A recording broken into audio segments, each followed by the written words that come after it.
There are some mysteries that just refuse to be solved. And this one, well, it just might be the biggest of them all. We're talking about the single most studied artifact in human history, a silent witness that has baffled scientists, captivated believers, and fueled debate for centuries. So today, let's dive into the Shroud of Turin, one of history's most profound and honestly just enduring mysteries. And really, it all boils down to this one huge question. Is this thing a holy relic, or is it a medieval hoax? I mean, is this 14-foot learn cloth the actual burial shroud of Jesus of Nazareth? Or is it just an incredibly clever, elaborate forgery from the Middle Ages? What's so wild is that the evidence pulls you in two totally opposite directions. And that's what makes this whole thing so incredibly compelling. So let's look at the object itself. At its core, we're talking about this long herringbone weave linen cloth. And on its surface, you can just make out this faint, kind of sepia-toned image of a man, both his front and his back. And this man has wounds that are just shockingly consistent with a brutal crucifixion. For a lot of people, this is a sacred object. For others, it's a brilliant deception. But for absolutely everyone, it's a puzzle. All right, so let's get into it. Before we even touch the history or the huge controversy surrounding this thing, we've got to start with the image itself. Why? Because the properties of this image, they're what make the shroud so unbelievably unique and, honestly, so tough for modern science to explain. Okay, so the first big whoa moment happens way back in 1898. This amateur photographer, a guy named Secondo Pia, gets permission to take pictures of the shroud. So he's in his darkroom, developing these old glass plates, and what he sees just blows his mind. He realizes the faint image on the cloth. It's a photographic negative. So his negative plate, the one he's developing, suddenly reveals this incredibly detailed, lifelike, positive image of a man. It's like he's looking right at him. Just think about that. He was probably the first person to see that face in such detail in almost 2,000 years. Unbelievable. And then things get even weirder. Fast forward to the 1970s. Scientists at the U.S. Air Force Academy get their hands on a photo of the shroud, and they feed it into this machine called a VP8 image analyzer.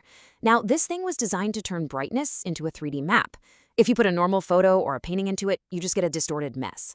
But when they put the shroud image in, it was astonishing. The machine spit out a perfect 3D relief map of the man.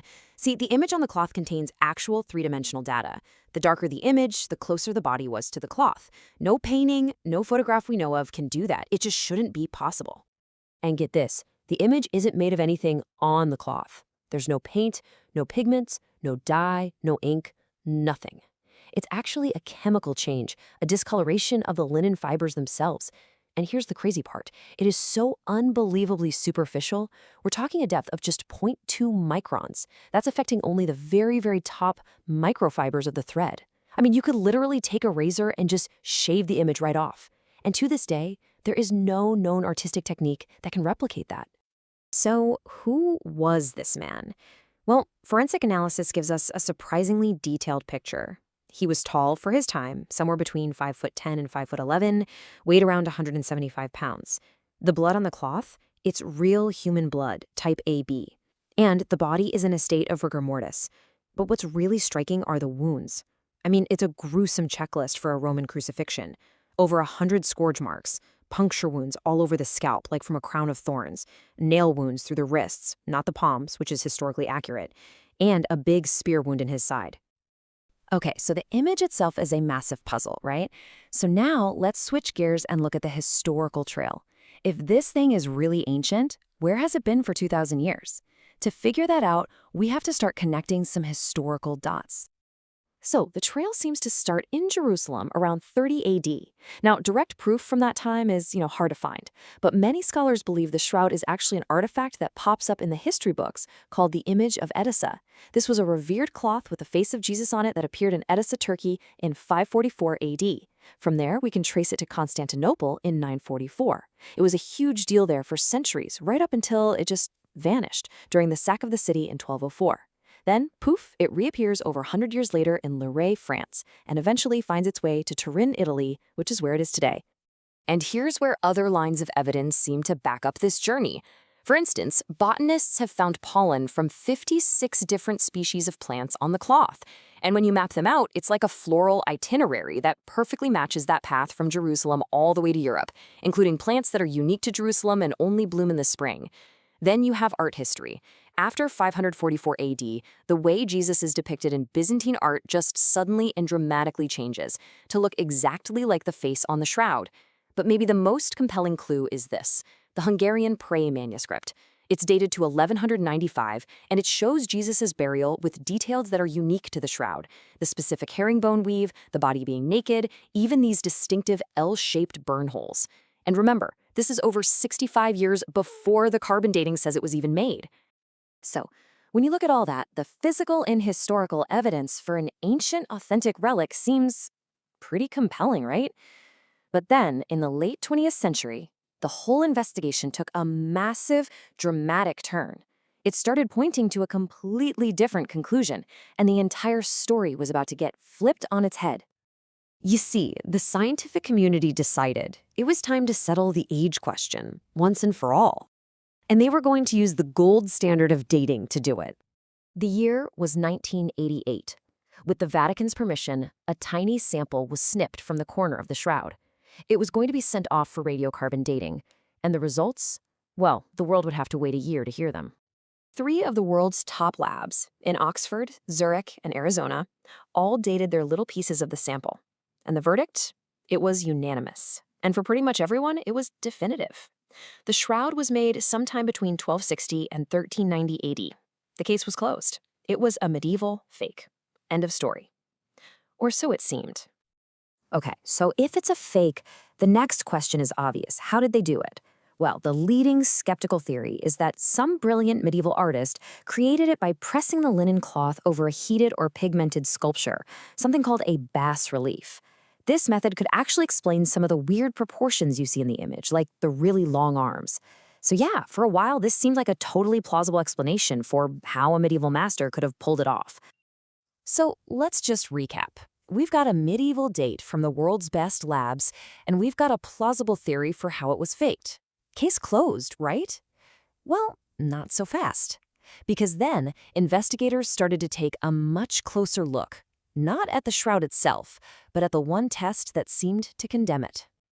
Think about it. This entire "it's a fake" conclusion was hanging by a single thread, based on one single test. So a few scientists started to ask a really important question. What if the tiny sample they tested wasn't representative of the whole cloth? And then, years later, came another bombshell. A chemist named Ray Rogers, who was actually part of the original 1978 science team, got his hands on some leftover threads from the exact spot where the C14 sample was cut. And his chemical analysis revealed something that just changed everything. That sample area, it wasn't pure linen like the rest of the shroud. Nope. It was a blend of linen and cotton, and it was interwoven and coated with a plant gum. It was a clear sign of a medieval repair, an invisible reweave, probably done by nuns to fix some damage. The conclusion was just unavoidable. The labs in 1988 hadn't dated the original shroud at all. They had dated a medieval patch. And this discovery just blew a massive hole in the forgery theory, too. I mean, that whole sculpture idea, it just doesn't line up with the physical evidence we already talked about. Remember, there's zero paint or pigment. An imprint from a sculpture would have left junk deep in the fibers, not a discoloration that's only 0.2 microns deep. It also wouldn't have that crazy 3D information. And maybe the biggest nail in the coffin for this theory, the evidence shows the blood was on the cloth first, and then the image formed around the blood. What kind of artist does that? You'd paint the body, then add the blood on top, right? So, with the smoking gun C14 evidence now totally invalidated, and the best forgery theory pretty much debunked by the physical facts, we're right back to square one. We're left staring at the shroud's central, biggest, and totally unanswered question. So if it wasn't painted, and it wasn't scorched, then how in the world was this image made? Well, the leading hypothesis among a lot of the scientists who studied it is kind of mind-blowing. It points to a burst of radiation. The idea is that for a fraction of a nanosecond, an incredibly intense burst of vacuum ultraviolet radiation shot out from the body, searing the image onto the cloth. We're talking an insane amount of energy. Physicists have actually been able to replicate that unique coloration using high-powered lasers, but only on a tiny microscopic scale. We simply do not have the technology today to create an image like this across a 14-foot cloth. So at the end of the day, we're left with these two big competing ideas. On one hand, you have the low-relief sculpture theory. It kind of fits with the C14 date of the patch, but it completely fails to explain the most unique things about the image: the lack of pigment, how superficial it is, and that crazy 3D data. On the other hand, you've got the radiation burst hypothesis. This idea actually explains all of those strange properties, but it requires an event that is, for now at least, completely beyond our scientific understanding. And that right there is where the whole investigation stands today. After centuries of study, after hundreds of thousands of hours of scientific analysis, the single most studied artifact in human history is still guarding its greatest secret. We have a pretty good idea of what it's not. It's not a painting, it's not a scorch, it's not a simple photograph. But after all this time, all this technology, modern science still can't tell us what it is. It can't answer the biggest question of all. How was this ghostly, three-dimensional image created? The mystery, for now, endures.